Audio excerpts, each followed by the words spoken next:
The Scarlet Letter. Chapter 19. The Child at the Brook-side. "Thou wilt love her dearly," repeated Hester Prynne, as she and the minister sat watching little Pearl. "Dost thou not think her beautiful? And see with what natural skill she has made those simple flowers adorn her. Had she gathered pearls, and diamonds, and rubies, in the wood, they could not have become her better. She is a splendid child. But I know whose brow she has." "Dost thou know, Hester," said Arthur Dimmesdale, with an unquiet smile, "that this dear child, tripping about always at thy side, hath caused me many an alarm? Methought, O Hester, what a thought is that, and how terrible to dread it, that my own features were partly repeated in her face, and so strikingly that the world might see them. But she is mostly thine." "No, no. Not mostly," answered the mother, with a tender smile. "A little longer, and thou needest not to be afraid to trace whose child she is. But how strangely beautiful she looks, with those wildflowers in her hair. It is as if one of the fairies, whom we left in our dear old England, had decked her out to meet us." It was with a feeling which neither of them had ever before experienced, that they sat and watched Pearl's slow advance. In her was visible the tie that united them. She had been offered to the world, these 7 years past, as the living hieroglyphic, in which was revealed the secret they so darkly sought to hide, all written in this symbol, all plainly manifest, had there been a prophet or magician's skill to read the character of flame. And Pearl was the oneness of their being. Be the foregone evil what it might, how could they doubt that their earthly lives and future destinies were conjoined, when they beheld at once the material union, and the spiritual idea, in whom they met, and were to dwell immortally together? Thoughts like these, and perhaps other thoughts, which they did not acknowledge or define, threw an awe about the child, as she came onward. "Let her see nothing strange, no passion nor eagerness, in thy way of accosting her," whispered Hester. "Our Pearl is a fitful and fantastic little elf, sometimes. Especially, she is seldom tolerant of emotion, when she does not fully comprehend the why and wherefore. But the child hath strong affections. She loves me, and will love thee. Thou canst not think," said the minister, glancing aside at Hester Prynne, "how my heart dreads this interview, and yearns for it. But, in truth, as I already told thee, children are not readily won to be familiar with me. They will not climb my knee, nor prattle in my ear, nor answer to my smile, but stand apart, and eye me strangely. Even little babes, when I take them in my arms, weep bitterly. Yet Pearl, twice in her little lifetime, hath been kind to me. The first time, thou knowest it well. The last was when thou ledst her with thee to the house of yonder stern old governor. And thou didst plead so bravely in her behalf and mine," answered the mother. "I remember it, and so shall little Pearl. Fear nothing. She may be strange and shy at first, but will soon learn to love thee." By this time Pearl had reached the margin of the brook, and stood on the farther side, gazing silently at Hester and the clergyman, who still sat together on the mossy tree trunk, waiting to receive her. Just where she had paused, the brook chanced to form a pool, so smooth and quiet that it reflected a perfect image of her little figure, with all the brilliant picturesqueness of her beauty, in its adornment of flowers and wreathed foliage, but more refined and spiritualized than the reality. This image, so nearly identical with the living Pearl, seemed to communicate somewhat of its own shadowy and intangible quality to the child herself. It was strange, the way in which Pearl stood, looking so steadfastly at them through the dim medium of the forest gloom, herself, meanwhile, all glorified with a ray of sunshine that was attracted thitherward as by a certain sympathy. In the brook beneath stood another child, another and the same, with likewise its ray of golden light. Hester felt herself, in some indistinct and tantalizing manner, estranged from Pearl, as if the child, in her lonely ramble through the forest, had strayed out of the sphere in which she and her mother dwelt together, and was now vainly seeking to return to it. There was both truth and error in the impression. The child and mother were estranged, but through Hester's fault, not Pearl's. Since the latter rambled from her side, another inmate had been admitted within the circle of the mother's feelings, and so modified the aspect of them all, that Pearl, the returning wanderer, could not find her wonted place, and hardly knew where she was. "I have a strange fancy," observed the sensitive minister, "that this brook is the boundary between two worlds, and that thou canst never meet thy Pearl again. Or is she an elfish spirit, who, as the legends of our childhood taught us, is forbidden to cross a running stream? Pray hasten her, for this delay has already imparted a tremor to my nerves." "Come, dearest child," said Hester, encouragingly, and stretching out both her arms. "How slow thou art! When hast thou been so sluggish before now? Here is a friend of mine, who must be thy friend also. Thou wilt have twice as much love, henceforward, as thy mother alone could give thee. Leap across the brook, and come to us. Thou canst leap like a young deer." Pearl, without responding in any manner to these honey-sweet expressions, remained on the other side of the brook. Now she fixed her bright, wild eyes on her mother, now on the minister, and now included them both in the same glance, as if to detect and explain to herself the relation which they bore to one another. For some unaccountable reason, as Arthur Dimmesdale felt the child's eyes upon himself, his hand, with that gesture so habitual as to have become involuntary, stole over his heart. At length, assuming a singular air of authority, Pearl stretched out her hand, with the small forefinger extended, and pointing evidently towards her mother's breast. And beneath, in the mirror of the brook, there was the flower-girdled and sunny image of little Pearl, pointing her small forefinger too. "Thou strange child, why dost thou not come to me?" exclaimed Hester. Pearl still pointed with her forefinger, and a frown gathered on her brow, the more impressive from the childish, the almost baby-like aspect of the features that conveyed it. As her mother still kept beckoning to her, and arraying her face in a holiday suit of unaccustomed smiles, the child stamped her foot with a yet more imperious look and gesture. In the brook, again, was the fantastic beauty of the image, with its reflected frown, its pointed finger, and imperious gesture, giving emphasis to the aspect of little Pearl. "Hasten, Pearl, or I shall be angry with thee," cried Hester Prynne, who, however inured to such behavior on the elf child's part at other seasons, was naturally anxious for a more seemly deportment now. "Leap across the brook, naughty child, and run hither. Else I must come to thee." But Pearl, not a whit startled at her mother's threats, any more than mollified by her entreaties, now suddenly burst into a fit of passion, gesticulating violently, and throwing her small figure into the most extravagant contortions. She accompanied this wild outbreak with piercing shrieks, which the woods reverberated on all sides, so that, alone as she was in her childish and unreasonable wrath, it seemed as if a hidden multitude were lending her their sympathy and encouragement. Seen in the brook, once more, was the shadowy wrath of Pearl's image, crowned and girdled with flowers, but stamping its foot, wildly gesticulating, and, in the midst of all, still pointing its small forefinger at Hester's bosom. "I see what ails the child," whispered Hester to the clergyman, and turning pale in spite of a strong effort to conceal her trouble and annoyance. "Children will not abide the slightest, change in the accustomed aspect of things that are daily before their eyes. Pearl misses something which she has always seen me wear." "I pray you," answered the minister, "if thou hast any means of pacifying the child, do it forthwith. Save it were the cankered wrath of an old witch, like Mistress Hibbins," added he, attempting to smile, "I know nothing that I would not sooner encounter than this passion in a child. In Pearl's young beauty, as in the wrinkled witch, it has a preternatural effect. Pacify her, if thou lovest me." Hester turned again towards Pearl, with a crimson blush upon her cheek, a conscious glance aside at the clergyman, and then a heavy sigh, while, even before she had time to speak, the blush yielded to a deadly pallor.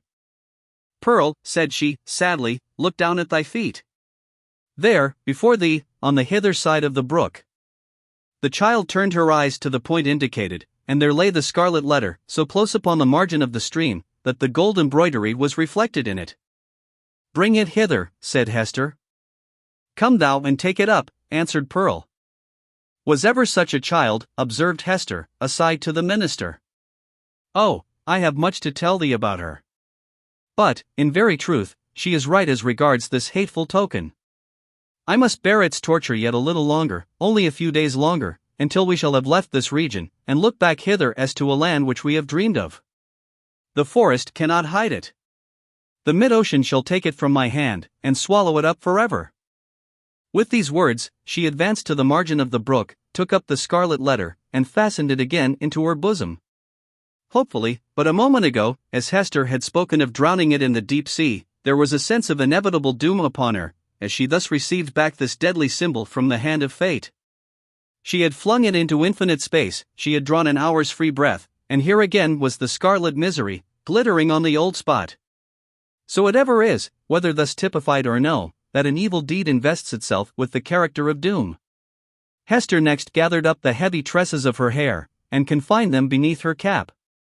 As if there were a withering spell in the sad letter, her beauty, the warmth and richness of her womanhood, departed, like fading sunshine, and a grey shadow seemed to fall across her. When the dreary change was wrought, she extended her hand to Pearl.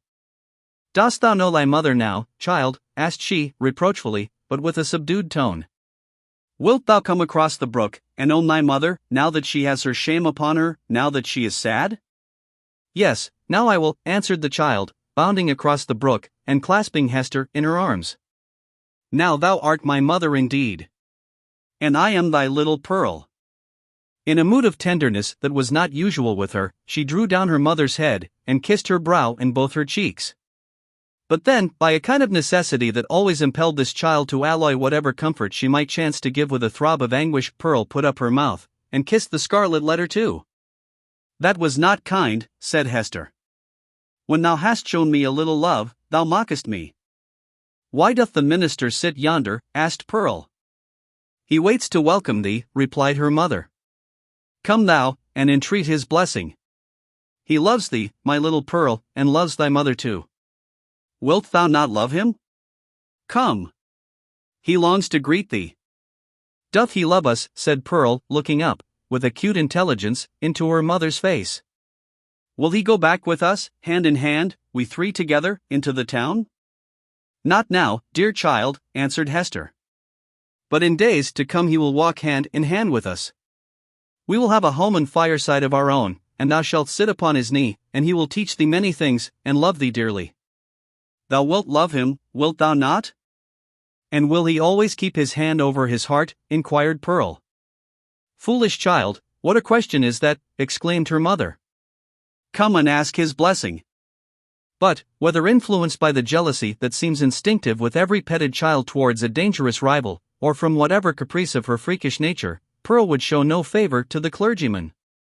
It was only by an exertion of force that her mother brought her up to him, hanging back, and manifesting her reluctance by odd grimaces, of which, ever since her babyhood, she had possessed a singular variety, and could transform her mobile physiognomy into a series of different aspects, with a new mischief in them, each and all. The minister, painfully embarrassed, but hoping that a kiss might prove a talisman to admit him into the child's kindlier regards, bent forward, and impressed one on her brow. Hereupon, Pearl broke away from her mother, and, running to the brook, stooped over it, and bathed her forehead, until the unwelcome kiss was quite washed off, and diffused through a long lapse of the gliding water. She then remained apart, silently watching Hester and the clergyman, while they talked together, and made such arrangements as were suggested by their new position, and the purpose is soon to be fulfilled. And now this fateful interview had come to a close. The dell was to be left to solitude among its dark, old trees, which, with their multitudinous tongues, would whisper long of what had passed there, and no mortal be the wiser. And the melancholy brook would add this other tale to the mystery with which its little heart was already overburdened, and whereof it still kept up a murmuring babble, with not a whit more cheerfulness of tone than for ages heretofore. Chapter 20. The Minister in a Maze. As the minister departed, in advance of Hester Prynne and little Pearl, he threw a backward glance, half expecting that he should discover only some faintly traced features or outline of the mother and the child, slowly fading into the twilight of the woods. So great a vicissitude in his life could not at once be received as real. But there was Hester, clad in her grey robe, still standing beside the tree trunk, which some blast had overthrown a long antiquity ago, and which time had ever since been covering with moss, so that these two faded ones, with earth's heaviest burden on them, might there sit down together, and find a single hour's rest and solace. And there was Pearl, too, lightly dancing from the margin of the brook, now that the intrusive third person was gone, and taking her old place by her mother's side. So the minister had not fallen asleep and dreamed. In order to free his mind from this indistinctness and duplicity of impression, which vexed it with a strange disquietude, he recalled and more thoroughly defined the plans which Hester and himself had sketched for their departure. It had been determined between them that the old world, with its crowds and cities, offered them a more eligible shelter and concealment than the wilds of New England, or all America, with its alternatives of an Indian wigwam, or the few settlements of Europeans, scattered thinly along the seaboard. Not to speak of the clergyman's health, so inadequate to sustain the hardships of a forest life, his native gifts, his culture, and his entire development, would secure him a home only in the midst of civilization and refinement. The higher the state, the more delicately adapted to it the man. In furtherance of this choice, it so happened that a ship lay in the harbor, one of those questionable cruisers, frequent at that day, which, without being absolutely outlaws of the deep, yet roamed over its surface with a remarkable irresponsibility of character. This vessel had recently arrived from the Spanish Main, and, within 3 days' time, would sail for Bristol. Hester Prynne, whose vocation, as a self-enlisted Sister of Charity, had brought her acquainted with the captain and crew, could take upon herself to secure the passage of 2 individuals and a child, with all the secrecy which circumstances rendered more than desirable. The minister had inquired of Hester, with no little interest, the precise time at which the vessel might be expected to depart. It would probably be on the 4th day from the present. That is most fortunate, he had then said to himself. Now, why the Reverend Mr. Dimmesdale considered it so very fortunate, we hesitate to reveal. Nevertheless, to hold nothing back from the reader, it was because, on the 3rd day from the present, he was to preach the election sermon, and, as such an occasion formed an honorable epoch in the life of a New England clergyman, he could not have chanced upon a more suitable mode and time of terminating his professional career. At least, they shall say of me, thought this exemplary man, that I leave no public duty unperformed, nor ill-performed. Sad, indeed, that an introspection so profound and acute as this poor minister's should be so miserably deceived. We have had, and may still have, worse things to tell of him, but none, we apprehend, so pitiably weak, no evidence, at once so slight and irrefragable, of a subtle disease, that had long since begun to eat into the real substance of his character. No man, for any considerable period, can wear one face to himself, and another to the multitude, without finally getting bewildered as to which may be the true. The excitement of Mr. Dimmesdale's feelings, as he returned from his interview with Hester, lent him unaccustomed physical energy, and hurried him townward at a rapid pace. The pathway among the woods seemed wilder, more uncouth with its rude natural obstacles, and less trodden by the foot of man, than he remembered it on his outward journey. But he leaped across the plashy places, thrust himself through the clinging underbrush, climbed the ascent, plunged into the hollow, and overcame, in short, all the difficulties of the track, with an unweariable activity that astonished him. He could not but recall how feebly, and with what frequent pauses for breath, he had toiled over the same ground, only 2 days before.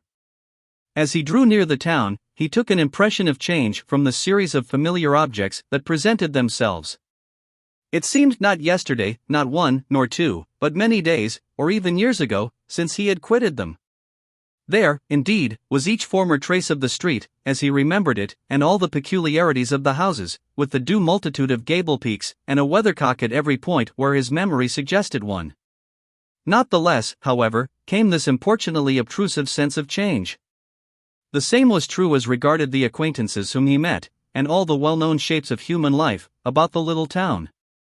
They looked neither older nor younger now, the beards of the aged were no whiter, nor could the creeping babe of yesterday walk on his feet today. It was impossible to describe in what respect they differed from the individuals on whom he had so recently bestowed a parting glance, and yet the minister's deepest sense seemed to inform him of their mutability. A similar impression struck him most remarkably, as he passed under the walls of his own church. The edifice had so very strange, and yet so familiar, an aspect, that Mr. Dimmesdale's mind vibrated between 2 ideas, either that he had seen it only in a dream hitherto, or that he was merely dreaming about it now. This phenomenon, in the various shapes which it assumed, indicated no external change, but so sudden and important a change in the spectator of the familiar scene, that the intervening space of a single day had operated on his consciousness like the lapse of years. The minister's own will, and Hester's will, and the faith that grew between them, had wrought this transformation. It was the same town as heretofore, but the same minister returned not from the forest. He might have said to the friends who greeted him, "I am not the man for whom you take me. I left him yonder in the forest, withdrawn into a secret dell, by a mossy tree trunk, and near a melancholy brook. Go, seek your minister, and see if his emaciated figure, his thin cheek, his white, heavy, pain-wrinkled brow, be not flung down there, like a cast-off garment." His friends, no doubt, would still have insisted with him, "Thou art thyself the man." But the error would have been their own, not his. Before Mr. Dimmesdale reached home, his inner man gave him other evidences of a revolution in the sphere of thought and feeling. In truth, nothing short of a total change of dynasty and moral code, in that interior kingdom, was adequate to account for the impulses now communicated to the unfortunate and startled minister. At every step he was incited to do some strange, wild, wicked thing or other, with a sense that it would be at once involuntary and intentional, in spite of himself, yet growing out of a profounder self than that which opposed the impulse. For instance, he met one of his own deacons. The good old man addressed him with the paternal affection and patriarchal privilege, which his venerable age, his upright and holy character, and his station in the church, entitled him to use, and, conjoined with this, the deep, almost worshipping respect, which the minister's professional and private claims alike demanded. Never was there a more beautiful example of how the majesty of age and wisdom may comport with the obeisance and respect enjoined upon it, as from a lower social rank, an inferior order of endowment, towards a higher. Now, during a conversation of some 2 or 3 moments between the Reverend Mr. Dimmesdale and this excellent and hoary-bearded deacon, it was only by the most careful self-control that the former could refrain from uttering certain blasphemous suggestions that rose into his mind, respecting the communion supper. He absolutely trembled and turned pale as ashes, lest his tongue should wag itself, in utterance of these horrible matters, and plead his own consent for so doing, without his having fairly given it. And, even with this terror in his heart, he could hardly avoid laughing, to imagine how the sanctified old patriarchal deacon would have been petrified by his minister's impiety. Again, another incident of the same nature. Hurrying along the street, the Reverend Mr. Dimmesdale encountered the eldest female member of his church, a most pious and exemplary old dame, poor, widowed, lonely, and with a heart as full of reminiscences about her dead husband and children, and her dead friends of long ago, as a burial ground is full of storied gravestones. Yet all this, which would else have been such heavy sorrow, was made almost a solemn joy to her devout old soul, by religious consolations and the truths of Scripture, wherewith she had fed herself continually for more than 30 years. And, since Mr. Dimmesdale had taken her in charge, the good grandam's chief earthly comfort, which, unless it had been likewise a heavenly comfort, could have been none at all, was to meet her pastor, whether casually, or of set purpose, and be refreshed with a word of warm, fragrant, heaven-breathing gospel truth, from his beloved lips, into her dulled, but rapturously attentive ear. But, on this occasion, up to the moment of putting his lips to the old woman's ear, Mr. Dimmesdale, as the great enemy of souls would have it, could recall no text of Scripture, nor aught else, except a brief, pithy, and, as it then appeared to him, unanswerable argument against the immortality of the human soul. The instilment thereof into her mind would probably have caused this aged sister to drop down dead, at once, as by the effect of an intensely poisonous infusion. What he really did whisper, the minister could never afterwards recollect. There was, perhaps, a fortunate disorder in his utterance, which failed to impart any distinct idea to the good widow's comprehension, or which Providence interpreted after a method of its own. Assuredly, as the minister looked back, he beheld an expression of divine gratitude and ecstasy that seemed like the shine of the celestial city on her face, so wrinkled and ashy pale. Again, a third instance. After parting from the old church member, he met the youngest sister of them all. It was a maiden newly won, and won by the Reverend Mr. Dimmesdale's own sermon, on the Sabbath after his vigil, to barter the transitory pleasures of the world for the heavenly hope, that was to assume brighter substance as life grew dark around her, and which would gild the utter gloom with final glory. She was fair and pure as a lily that had bloomed in paradise. The minister knew well that he was himself enshrined within the stainless sanctity of her heart, which hung its snowy curtains about his image, imparting to religion the warmth of love, and to love a religious purity. Satan, that afternoon, had surely led the poor young girl away from her mother's side, and thrown her into the pathway of this sorely tempted, or shall we not rather say, this lost and desperate man. As she drew nigh, the archfiend whispered him to condense into small compass and drop into her tender bosom a germ of evil that would be sure to blossom darkly soon, and bear black fruit betimes. Such was his sense of power over this virgin soul, trusting him as she did, that the minister felt potent to blight all the field of innocence with but one wicked look, and develop all its opposite with but a word. So, with a mightier struggle than he had yet sustained, he held his Geneva cloak before his face, and hurried onward, making no sign of recognition, and leaving the young sister to digest his rudeness as she might. She ransacked her conscience, which was full of harmless little matters, like her pocket or her work-bag, and took herself to task, poor thing, for 1,000 imaginary faults, and went about her household duties with swollen eyelids the next morning. Before the minister had time to celebrate his victory over this last temptation, he was conscious of another impulse, more ludicrous, and almost as horrible. It was, we blush to tell it, it was to stop short in the road, and teach some very wicked words to a knot of little Puritan children who were playing there, and had but just begun to talk. Denying himself this freak, as unworthy of his cloth, he met a drunken seaman, one of the ship's crew from the Spanish Main.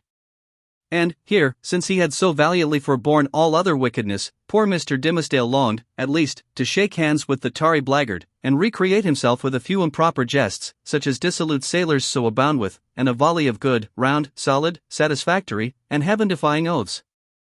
It was not so much a better principle as partly his natural good taste, and still more his buckrammed habit of clerical decorum, that carried him safely through the latter crisis.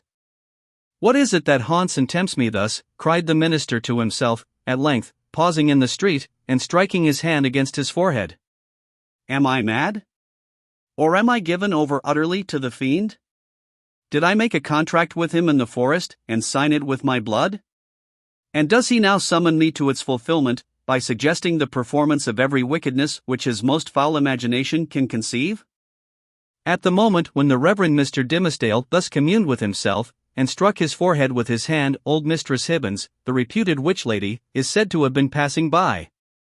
She made a very grand appearance, having on a high headdress, a rich gown of velvet, and a ruff done up with the famous yellow starch of which Turner, her especial friend, had taught her the secret, before this last good lady had been hanged for Sir Thomas Overbury's murder. Whether the witch had read the minister's thoughts, or no, she came to a full stop, looked shrewdly into his face, smiled craftily, and, though little given to converse with clergymen, began a conversation. "So, Reverend Sir, you have made a visit into the forest," observed the witch lady, nodding her high headdress at him. "The next time, I pray you to allow me only a fair warning, and I shall be proud to bear you company. Without taking over much upon myself, my good word will go far towards gaining any strange gentleman a fair reception from yonder potentate you wot of." "I profess, madam," answered the clergyman, with a grave obeisance, such as the lady's rank demanded, and his own good breeding made imperative, "I profess, on my conscience and character, that I am utterly bewildered as touching the purport of your words. I went not into the forest to seek a potentate, neither do I, at any future time, design a visit thither, with a view to gaining the favor of such a personage. My one sufficient object was to greet that pious friend of mine, the Apostle Eliot, and rejoice with him over the many precious souls he hath won from heathendom." "Ha, ha, ha," cackled the old witch lady, still nodding her high headdress at the minister. "Well, well, we must needs talk thus in the daytime. You carry it off like an old hand. But at midnight, and in the forest, we shall have other talk together." She passed on with her aged stateliness, but often turning back her head and smiling at him, like one willing to recognize a secret intimacy of connection. "Have I then sold myself," thought the minister, "to the fiend whom, if men say true, this yellow-starched and velvet old hag has chosen for her prince and master? The wretched minister! He had made a bargain very like it. Tempted by a dream of happiness, he had yielded himself, with deliberate choice, as he had never done before, to what he knew was deadly sin. And the infectious poison of that sin had been thus rapidly diffused throughout his moral system. It had stupefied all blessed impulses, and awakened into vivid life the whole brotherhood of bad ones. Scorn, bitterness, unprovoked malignity, gratuitous desire of ill, ridicule of whatever was good and holy, all awoke, to tempt, even while they frightened him. And his encounter with old Mistress Hibbins, if it were a real incident, did but show his sympathy and fellowship with wicked mortals, and the world of perverted spirits. He had, by this time, reached his dwelling, on the edge of the burial ground, and, hastening up the stairs, took refuge in his study. The minister was glad to have reached this shelter, without first betraying himself to the world by any of those strange and wicked eccentricities to which he had been continually impelled while passing through the streets. He entered the accustomed room, and looked around him on its books, its windows, its fireplace, and the tapestried comfort of the walls, with the same perception of strangeness that had haunted him throughout his walk from the forest dell into the town, and thitherward. Here he had studied and written, here, gone through fast and vigil, and come forth half alive, here, striven to pray, here, borne 100,000 agonies. There was the Bible, in its rich old Hebrew, with Moses and the prophets speaking to him, and God's voice through all. There, on the table, with the inky pen beside it, was an unfinished sermon, with a sentence broken in the midst, where his thoughts had ceased to gush out upon the page, 2 days before. He knew that it was himself, the thin and white-cheeked minister, who had done and suffered these things, and written thus far into the election sermon. But he seemed to stand apart, and eyed this former self with scornful, pitying, but half-envious curiosity. That self was gone. Another man had returned out of the forest, a wiser one, with a knowledge of hidden mysteries which the simplicity of the former never could have reached. A bitter kind of knowledge that. While occupied with these reflections, a knock came at the door of the study, and the minister said, "Come in." Not wholly devoid of an idea that he might behold an evil spirit. And so he did. It was old Roger Chillingworth that entered. The minister stood, white and speechless, with one hand on the Hebrew scriptures, and the other spread upon his breast. "Welcome home, reverend sir," said the physician. "And how found you that godly man, the Apostle Eliot? But methinks, dear sir, you look pale, as if the travel through the wilderness had been too sore for you. Will not my aid be requisite to put you in heart and strength to preach your election sermon?" "Nay, I think not so," rejoined the Reverend Mr. Dimmesdale. "My journey, and the sight of the holy apostle yonder, and the free air which I have breathed, have done me good, after so long confinement in my study. I think to need no more of your drugs, my kind physician, good though they be, and administered by a friendly hand." All this time, Roger Chillingworth was looking at the minister with the grave and intent regard of a physician towards his patient. But, in spite of this outward show, the latter was almost convinced of the old man's knowledge, or, at least, his confident suspicion, with respect to his own interview with Hester Prynne.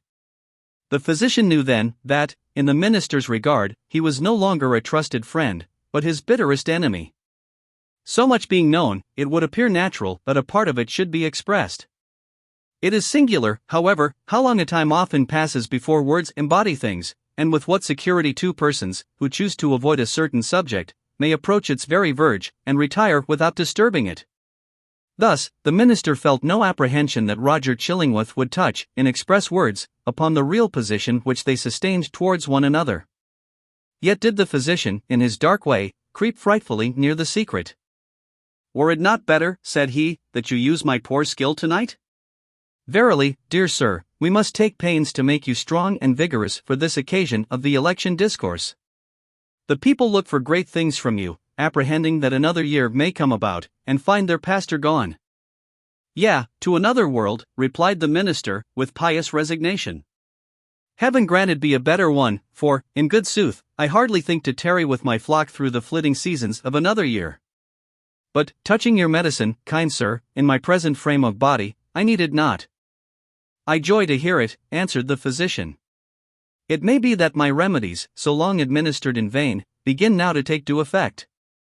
Happy man were I, and well deserving of New England's gratitude, could I achieve this cure."